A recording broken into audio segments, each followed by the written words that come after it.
Կալիֆորնիայի Բեյքերսֆիլդ քաղաքի բանկերից մեկում զինված տղամարդը պատանդներ է վերցրել, նաև ռումբի ահազանգ կա։ Մերձակա տարածքի բնակիչները լքել են տները, ոստիկանությունը շրջափակել է շենքը։ Զինվորականները և FBI-ի թիմերը տեղում են։ ԱՄՆ զենքի, պայթուցիկների և ծխախոտի բյուրոն ևս օգնություն է ուղարկել։ Ոստիկանության խոսնակը մանրամասներ է հայտնել լրատվամիջոցներին, համայնքի մի քանի անդամներ բանկի ներսում են, նշել է նա։ Ճգնաժամային բանակցողները փորձում են խնդիրը լուծել խաղաղ, իրավապահները հաջողել են ազատել մեկ պատանդի, մյուս պատանդները գտնվում են լավ առողջական վիճակում։ Իրավիճակը շարունակում է մնալ չափազանց լարված, ոստիկանները փակել են հարակից բոլոր ճանապարհները։ Ոստիկանության ներկայացուցիչը քաղաքացիներին կոչ է արել հեռու մնալ դեպքի վայրից, քանի որ իրադարձություններն անկանխատեսելի են։ Այժմ այն մասին, թե ինչ ենք պատմելու վայրկյաններ անց։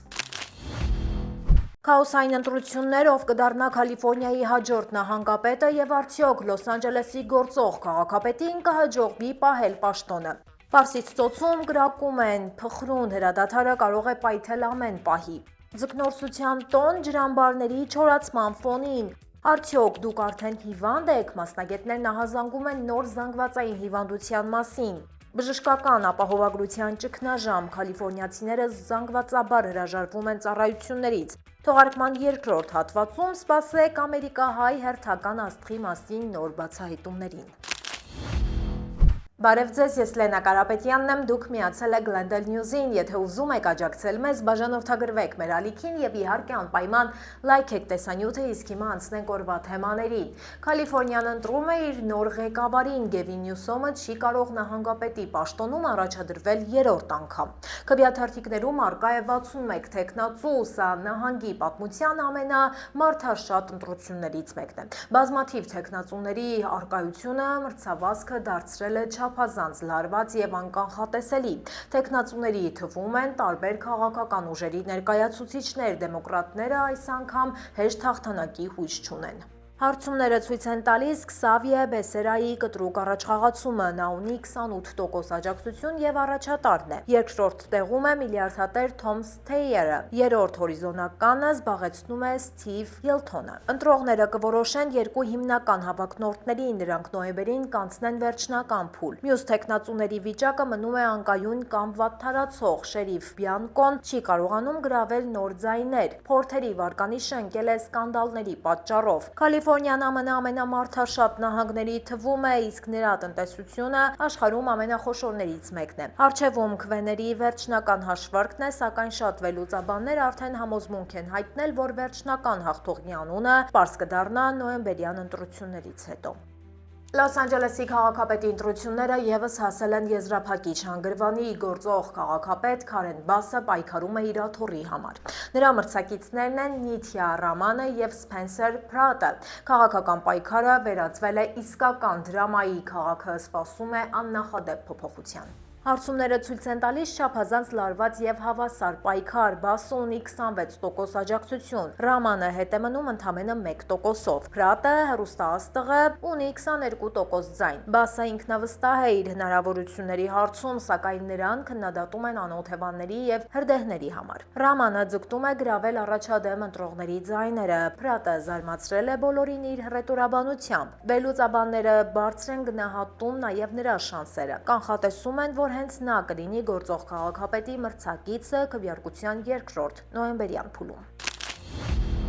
Միջազգային լրահոսից մի քանի լուր։ Իրան-Միացյալ Նահանգներ բախումները ավելացել են ու սպառնում են լայնամասշտաբ գործողությունների վերածվել։ Հրթիռներն ու անօդաչուները կրկին երկինք են բարձրացել։ Սենթկոմը հայտնել է, որ Իրանը հրթիռներ է արձակել Քուվեյթի և Բահրեյնի ուղղությամբ։ ԱՄՆ ուժերը որսացել են դրանք։ Քեշմ կղզում ամերիկացիները հարվածել են Իրանի կայանին։ ԱՄՆ ինքնաթիռը խոցել է նաև իրանական մեկ նավ Հորմուզի հատվածում։ Իրանական աղբյուրներն էլ հայտնել են պատասխան հարվածների մասին։ Ըստ այդմ իրանական նավին ամերիկյան ուժերի կողմից հասցված հարվածից հետո իրանական ուժերը հարվածներ են հասցրել Մերձավոր Արևելքում գտնվող ամերիկյան բազաներին ու հրամանատարական կենտրոններին։ Իսրայելն էլ շարունակում է ռազմական գործողությունները Լիբանանում։ Թրամփը Նեթանյահուին կոչ է արել զսպել հարվածները։ Նա ցանկանում է փրկել Իրանի հետ բանակցությունները։ Թեհրանը սպառնացել էր ընդհանրապես դադարեցնել խոսակցությունները, եթե Լիբանանի դեմ հարձակումները շարունակվեն կշարունակվեն։ Իրավիճակը մնում է անկանխատեսելի եւ շատ լարված։ Քենիայում հակաամերիկյան խռովություն է հասունացել, ԱՄՆ-ն այնտեղ 50 տեղանոց կենտրոն է կառուցում էբոլայով վարակված ամերիկացիների բուժման համար։ Հենց այս որոշումն է Քենիայում խռովությունների պատճառ դարձել։ Բնակիչները վախենալով համաճարակի տարածումից դեմ են, որ իրենց երկիրը վարակագիր ամերիկացիների ընդունի։ Ոստիկանությունը արցունքաբեր գազ է կիրառել ցուցարարների դեմ, կան զոհեր ու վիրավորներ։ Իրավիճակը շարունակում է մնալ պայթյունավտանգ։ Քենիայի նախագահը պաշտպանել է նախագիծը, սակայն դատարանը արգելել է շինարարությունը։ Ամերիկացի բժիշկները նույնպես մտահոգված են այս ծրագրով։ Փորձագետները կարծում են, որ սա վտանգավոր նախադեպ է, երբ ԱՄՆ-ն հրաժարվում է իր հիվանդ քաղաքացիներին տուն տեղափոխել։ Վաշինգտոնի պաշտոնական տեսակետը սակայն չի փոխվել։ Ըստ այդմ ավելի լավ է բուժումը կազմակերպել վարակի գոտուն մոտ եւ ոչ թե հիվանդին մի քանի հազար կիլոմետր տեղափոխել։ Այս թեմայի հետ կապված մտահոգիչ նորություններ ունի Առողջապահության համաշխարհային կազմակերպությունը։ Կոնգոյում եւ Ուգանդայում վարակը շարունակում է արագ տարածվել։ Դրա դեմ պայքարում ԱՄՆ մասնակցության արդյունավետությունն այս պահին գնահատվում է շատ ավելի ցածր, քան կար COVID-ի շրջանում։ Վերադառնանք ներամերիկյան թեմաներին, այստեղ եւս խռովություններ կան։ Նյույորքում բանտային աղմկոտ բախումները վերածվել են մեծ դատական գործընթացի։ Քաղաքապետը ցանկանում է փակել ներգաղթյալների պահման Դելանի Հոլ կենտրոնը։ Այդ կենտրոնի դեմ բողոքի ակցիաները շարունակվում են արդեն 2 շաբաթ։ Ցուցարարները դժգոհում են կենտրոնի վատ պայմաններից։ Ցուցարարների եւ ոստիկանների միջև բախումներ են տեղի ունեցել։ Ձերբակալվել են տասնյակ մարդիկ։ Նյույորքի քաղաքապետը նպատակ ունի պատժել կենտրոնը կառավարող գեոընկերությանը։ Սա մասնավոր հաստատություն է, սակայն ենթակա է տեղական օրենքներին, հայտարարել է Բարակը։ Քաղաքը ընդլայնում է իր դատական հայցը ընկերության դեմ, մատնանշելով առողջապահական եւ ապահովագրության կոպիտ խախտումները։ Նյու Ջերսի նահանգի գլխավոր դատախազը եւս հայց է ներկայացրել։ Նա մեղադրում է նույն ընկերությանը դատախազության տեսուչներին ներս չթողնելու մեջ։ Այսը հերքում է մեղադրանքները այս դատական գործը կոչելով Ամեն դեպքում բողոքի ակցիաները շարունակվում են, իշխանությունները սահմանել են պարետային ժամ եւ հատուկ գոտիներ։ Բողոքներ կան ներգաղթյալների գրեթե բոլոր կալանավայրերում, մահացության նոր դեպքեր են գրանցվել, պատճառը բժշկական անբավարար սպասարկումն է եւ անփութությունը։ Իրավապաշտպաններն ահազանգում են շատ վատ պայմանների մասին։ Կալանավորները գանգատվում են ժամանակին օգնություն չստանալուց, մասնագետները նշում են համակարգային թերությունների մասին, նրանք պահանջում են անկախ ստուգումներ կազմակերպել, այսօր խոստացել է արձագանքել, սակայն իրավիճակը մնում է ծայրահեղ լարված։ Կալանավայրերում առկա են հիգիենիկ նորմերի լուրջ խախտումներ, որակյալ բժշկական օգնություն գրեթե բացակայում է։ Իրավապահները խոստացել են խորը վերլուծություն անցկացնել, իսկ իրավապաշտպանները խոստացել են շարունակել պայքարը։ Թրամփը կմասնակցի Սպիտակ տանը հավատարմագրված լրագրողների հայտնի ինտրիգին, այն տեղի կունենա հուլիսի 24-ին։ Թրամփը հաստատել է իր մասնակցությունը սոցցանցում արված գրառմամբ։ Ես հրավեր եմ ստացել եւ ընդունել եմ, գրել է նա։ Նախագահը խոստացել է հանդես գալ ելույթով, չի բացառել նաև տհաճ հայտարարությունները։ Կազմակերպիչների կարծիքով միջոցառումը դառնալու է ազատ մամուլի հզորության եւս մեկ ապացույց։ Այն կփաստի, որ բռնությունը տեղ չունի ամերիկյան կյանքում։ Այս ընթրիքն ի սկզբանե պլանավորված էր ապրիլին։ Ապրիլյան ընթրիքը ընդհատվել էր հարձակման պատճառով, դանակներով եւ ատրճանակներով զինված հարձակվողը ճեղքել էր անվտանգության գոտին եւ մոտեցել սրահին, որտեղ Թրամփի եւ բարձրաստիճան այլ պաշտոնյաների մասնակցությամբ արդեն սկսվել էր միջոցառումը։ Այս անգամ ոստիկանությունը եւ գաղտնի ծառայությունը ավելի մեծ ուշադրություն են դարձնում անվտանգությանը։ Թրամփը հերթական աղմկահարույց ու անսպասելի կադրային փոփոխությունն է կատարել։ Բիլ Պուլտեն դարձել է ԱՄՆ հետախուզության ղեկավար, նա մինչև այդ բնակարանային ոլորտում էր աշխատում եւ ունի հետախուզության ոլորտում աշխատանքային փորձ։ Պուլտեն կղեկավարի 18 գործակալություն, այդ թվում CIA-ը։ Միաժամանակ նա կմնա նաև բնակարանային ֆինանսավորման գործակալության տնօրեն։ Թրամփը հպարտանում է իր ընտրությամբ, նա Պուլտեին անվանել է փորձառու մասնագետ, շեշտելով նրա ֆինանսական հմտությունները։ Որոշ սենատորներ այս նշանակումը որակել են սպառնալիք ԱՄՆ անվտանգության դեմ։ Պուլտեն նոր պաշտոնում պետք է փոխարինի Թուլսի Գաբարդին։ Վերջինս լքում է պաշտոնը ամուսնու առողջական խնդիրների պատճառով։ Պուլտեն ավելի վաղ թիրախավորել հայտարարել էր Թրամփի քաղաքական թշնամիներին։ Նա հետաքննություն էր սկսել Ադամ Շիֆի դեմ։ Շատերը մտավախություն ունեն, որ հետախուզության ղեկավարի պաշտոնում նրա նշանակումը այս մարմինը խիստ կքաղաքականացնի, այն դարձնելով զենք երկրի ներսում Թրամփից դժգոհողների դեմ պայքարելու համար։ Ձկներն ամեն դեպքում կոչնչանան, ուստի բռնեք նրանց, որքան ուզում եք։ Սա է Ամենաարևմտյան նահանգների իշխանությունների տխուր ուղերձը։ Քոլորադոյի, Օրեգոնի եւ մի շարք այլ նահանգների ջրամբարները չորանում են սաստիկ երաշտի պատճառով։ Ցամաքող լճերի ձկները հաճախ մնում են ցեխոտ փոսերում։ Դա կբերի ձկների մեծ մասի վերացմանը, ինչն էլ հաշվի են առել Օրեգոնի ձկնաբանության եւ վայրի բնության վարչության աշխատակիցները, թույլատրելով անսահմանափակ որս։ Ձկնորսները կարող են օգտագործել բազմաթիվ կարթեր։ Քոլորադոյում եւս կիրառվել են նմանատիպ արտակարգ միջոցներ։ Ջրամբարների օպերատորները լրացուցիչ ջուր են տեղափոխում դեպի ջրամբարներ մակարդակի անկումը մի փոքր զսպելու հույսով։ Այս տարի արևմտյան նահանգներում ձյան շերտ գրեթե չկա։ Քոլորադոն եւ Յուտան գրանցել են պատմական նվազագույն ցուցանիշներ։ Ջրամբարների չորացումը դրա հետևանքներից մեկն է լինելու, ձկների փրկության հույս գրեթե չկա։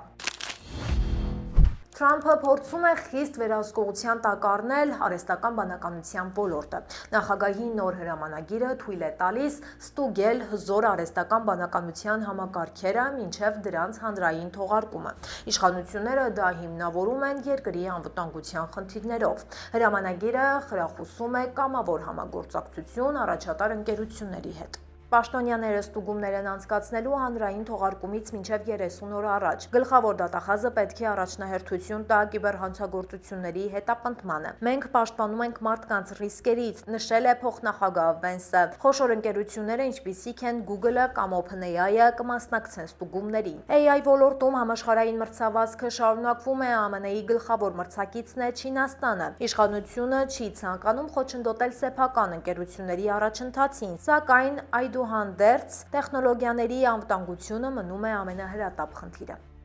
Այժմ եկեք տեղափոխվենք մեր Facebook-յան էջ, որտեղ ունենք հրապարակումներ, որոնք վստահ եմ կհետաքրքրեն ձեզ։ Արդյոք դուք արդեն նոր հիվանդության կրող եք։ Մասնագետները գրեթե բոլորին տեսնում են ռիսկի գոտում։ Նրանք նոր հիվանդությունն անվանել են էկոտագնապ, ըստ մասնագետների փոփոխվող եղանակային երևույթները հոգեկան տագնապ են առաջացնում։ Մարդիկ սկսել են վախենալ բնության քմահաճույքներից։ Բնությունը դարձել է մշտական մտահոգության աղբյուր։ Թեման այնքան է խորացել, որ դրանով սկսել է հետաքրքրվել անգամ ԱՄՆ-ի հոգեկան առողջության ազգային ինստիտուտը։ Մենք տեսնում ենք աճող անհանգստություն, նշել են հոգեբանները։ Փոթորիկների մասին անվերջ նորությունները մարդկանց լարված են պահում, տագնապը հաճախ դառնում է անկառավարելի։ Շատերը նույնիսկ հրաժարվում են պլանավորել իրենց հանգիստը, նրանք անընդհատ սպասում են նոր վտանգների։ Բժիշկները խորհուրդ են տալիս սահմանափակել եղանակային տեղեկությունները։ Նորահայտ հիվանդության կոնկրետ ախտորոշումներ դեռ չեն սահմանվել, ուստի բժիշկները իրենց խորհուրդները հասցեագրում են բառից բուն իմաստով բոլորին։ Կալիֆոռնիայում 374,000 մարդ չեղարկել է ապահովագրությունը, սա աննախադեպ ցուցանիշ է առաջին եռամսյակի համար։ Պատճառը ապահովագրավճարների կտրուկ աճն է։ Դաշնային սուբսիդիաների կորուստը ծանր հարված է հասցրել քաղաքացիներին։ Ապահովագրական գները երբեմն աճել են կրկնակի։ Բժշկական ծախսերի ավելացումը թանկացրել է ծառայությունները։ Շատերն ընտրում են բրոնզե պլաններ ավելի ցածր վճարների համար։ Այս պլաններն ունեն բարձր պահումներ եւ այլ վճարներ։ Իշխանությունները փորձում են մեղմել այս ծանր հարվածը։ Նահանգը $190 միլիոն է հատկացրել սուբսիդիաների համար։ Ծրագիրն օգնում է ցածր եկամուտ ունեցող ընտանիքներին, այնուամենայնիվ ապահովագրություն չունեցող մարդկանց թիվը շարունակում է աճել։ Սարսափելի դեպք է տեղի ունեցել Լաս Վեգասի ձիարշավարանում, 17-ամյա աղջիկը դանակահարել է 3 ձիու։ Դեպքը արձանագրվել է մրցումների ժամանակ։ Տուժած ձիու տերը դանակահարողին համարում է սերիական մոլագար։ Ձիերի սեփականատերը նշել է, որ դանակահարողը հետևում էր իրեն սոցիալական ցանցում։ Լաս Վեգասի ոստիկանությունը ձերբակալել է նրան։ Ոստիկանները դեռևս չեն բացահայտել հարձակման իրական շարժառիթը, դանակահարված ձիերը այլևս չեն կարողանա մասնակցել մրցումներին։ Շրջանի դատախազը ցանկանում է դատել նրան որպես չափահաս, դատական գործընթացը դեռ առջևում է։ Ես ձեզ հրաժեշտ եմ տալիս, իսկ Մանու Հարությունյանը կպատմի ամերիկահայ հերթական աստղի նոր ու հետաքրքիր բացահայտումների մասին։ Բարև ձեզ։ Երբ խոսում ենք ամերիկյան շոու բիզնեսի ամենաազդեցիկ կանանց մասին, Շերի անունը գրեթե միշտ առաջիններից է հնչում, եւ դա պատահական չէ։ Նա ավելի քան 60 տարի բեմում է, անընդհատ փոխվել է, բայց երբեք չի կորցրել իր ազդեցությունը։ Շերը ոչ միայն երգչուհի է կամ դերասանուհի, նա մի ամբողջ մշակութային երևույթ է, կարող ենք ասել մի ողջ դարաշրջան, ու այդ համաշխարհային աստղը հայկական արմատներ ունի, որոնց նա չի մոռանում ու չի ուրանում։ Շերի իրական անունը Շերլին Սարգսյան է, ծնվել է 1946 թվականին Կալիֆոռնիայում։ Նրա հայրը Ջոն Սարգսյանը ամերիկահայ բեռնատարի վարորդ էր։ Շերը բազմիցս պատմել է, որ մանկությունն անցել է ֆինանսական դժվարությունների մեջ։ Դեռ պատանի տարիքում նա հրաժարվեց սովորական կյանքից եւ տեղափոխվեց Լոս Անջելես արվեստի աշխարհ մտնելու նպատակով։ Այդ որոշումը փոխեց ոչ միայն իր, այլև ամերիկյան փոփ մշակույթի պատմությունը։ Շերը միշտ առանձնահատուկ վերաբերմունք է ունեցել իր հայկական ծագման հանդեպ։ Նա դա երբեք չի թաքցրել։ Տարբեր հարցազրույցներում Շերը պատմել է, որ հպարտանում է իր հայկական արմատներով, թեպետ նա մեծացել է ամերիկյան միջավայրում, հայկական ինքնության թեման իր համար մշտապես կարևոր է մնացել, հատկապես այն պահերին, երբ Հայաստանն անցել է ծանր ժամանակների միջով։ Հայկական թեմաներով Շերը հատկապես ակտիվ էր վերջին տարիներին։ Նա բազմիցս հրապարակումներ է կատարել Հայաստանի եւ Արցախի վերաբերյալ։ Սոցիալական ցանցերի իր էջերի միջոցով կոչ է արել միջազգային հանրությանը ուշադրություն դարձնել տարածաշրջանում տեղի ունեցող իրադարձություններին։ Նրա գրառումները հաճախ տարածվել են միլիոնավոր մարդկանց շրջանում։ Այդ կերպ ամերիկահայ աստղը իր հեղինակությունն օգտագործել է հայկական հարցերի մասին բարձրաձայնելու համար։ Շերի երաժշտական կարիերան իրականում մի քանի տարբեր ժամանակաշրջանների պատմություն է։ Նա կարողացել է ամեն տասնամյակում նորից հայտնվել ուշադրության կենտրոնում։ Մի սերունդ նրան հիշում է Sonny and Cher դուետից, մյուսը Believe երգից, բայց ամենակարևորն այն է, որ Շերը երբեք չի վախեցել փոխվել։ Նա միշտ փորձել է նոր ոճեր, նոր հնչողություն եւ հաճախ նույնիսկ առաջ է անցել ժամանակից։ Շերի երաժշտական ժառանգությունը հսկայական է, նրա ամենահայտնի երգերից են I Got You Baby, Believe, Strong Enough, If I Could Turn Back Time եւ Dark Lady։ Տարբեր տարիներին նա թողարկել է ավելի քան 2 տասնյակ ստուդիական ալբոմ։ Նրա երգերը գլխավորել են հիթ շքերթները մի քանի տասնամյակ շարունակ։ Շերը համարվում է փոփ երաժշտության պատմության ամենավաճառվող կատարողներից մեկը։ Շերի հաջողությունը միայն ձայնագրություններով չի սահմանափակվել, նրա համերգները մշտապես վերածվել են մեծ շոուների, բարդ բեմադրություններով եւ տպավորիչ տեսողական լուծումներով։ Հազարավոր երկրպագուներ ամբողջ աշխարհում շարունակում են այցելել նրա ելույթներին։ Շերը կարողացել է բեմը դարձնել իսկական ներկայացում եւ հենց այդ պատճառով նրա շրջագայությունները տարիներ շարունակ մեծ հաջողություն են ունեցել։ Living Proof համերգային շրջագայությունը համարվում է Շերի կարիերայի ամենահաջող նախագծերից մեկը։ Այն ընդգրկեց տասնյակ երկրներ եւ հարյուրավոր համերգներ։ Երաժշտական քննադատները հատկապես բարձր էին գնահատում բեմական ձևավորումները եւ զգեստները։ Շերի շոուները հաճախ համեմատվում էին Բրոդվեյան ներկայացումների հետ։ Նրա յուրաքանչյուր ելույթ վերածվում էր մեծ ժամանցային իրադարձության։ Շերի մասին խոսելիս մարդիկ հաճախ մոռանում են, թե որքան ուժեղ դերասանուհի է նա։ Շատերը կարծում են, որ երգչուհին պարզապես փորձում է մտնել կինոաշխարհ, բայց Շերը շատ արագ ապացուցեց հակառակը։ Նրա դերերը լուրջ էին, բարդ եւ հաճախ շատ հուզական, իսկ Moonstruck ֆիլմի հաջողությունից հետո արդեն ոչ ոք չէր կասկածում, որ նա նաեւ բարձրակարգ դերասանուհի է։ Շերը նկարահանվել է Հոլիվուդի մի շարք հայտնի ֆիլմերում, դրանց թվում են Silkwood-ը, Mask-ը, Moonstruck-ը, The Witches of Eastwick-ը, Mamma Mia, Here We Go Again-ը։ Նրա դերասանական խաղը բարձր է գնահատվել ինչպես հանդիսատեսի, այնպես էլ կինոքննադատների կողմից։ Moonstruck ֆիլմի համար նա արժանացավ Օսկար մրցանակի, դա դարձավ նրա դերասանական կարիերայի կարևորագույն ձեռքբերումներից մեկը։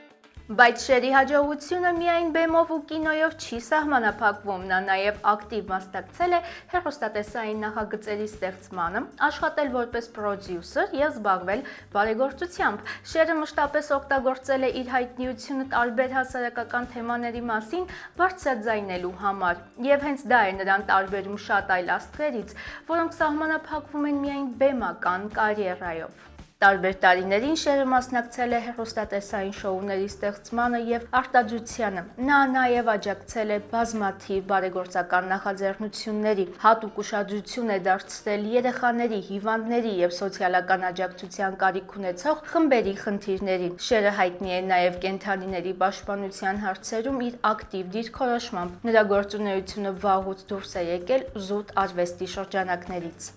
Շերի մրցանակների ցանկը պարզապես տպավորիչ է։ Նա ստացել է Օսկար, Գրեմմի, Էմմի եւ Ոսկե Գլոբուս մրցանակներ, բայց երևի նրա ամենամեծ ձեռքբերումը ուրիշ բան է։ Շերը կարողացել է տասնամյակներով պահպանել իր կարևորությունը մի ոլորտում, որտեղ աստղերը հաճախ շատ արագ են մոռացվում, եւ այսօր էլ նրա անունը շարունակում է մնալ համաշխարհային շոու բիզնեսի ամենաճանաչված բրենդներից մեկը։